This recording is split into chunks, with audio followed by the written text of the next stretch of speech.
বিশ্বনবী বলেন, আনা সাইয়্যিদুন নাসি ইয়াউমাল কিয়ামা, আমি কিয়ামতের দিন সর্বশ্রেষ্ঠ হব, মানুষের মধ্যে সর্বশ্রেষ্ঠ সেরা আমি বিশ্বনবী। আলহামদুলিল্লাহ পড়েন। বিশ্বনবী বলেন, সেদিনটা বড্ড ভয়ঙ্কর।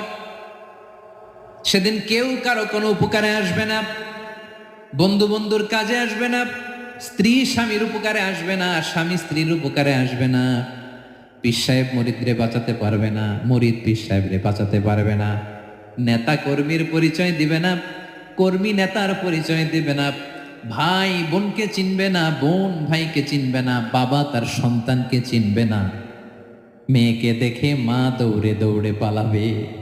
বড্ড ভয়ঙ্কর দিন।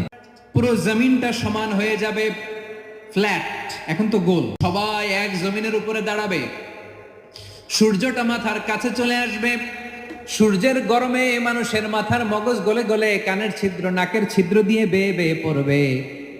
আহ, সবাই হয়রান, পেরেশান, ক্লান্ত শ্রান্ত।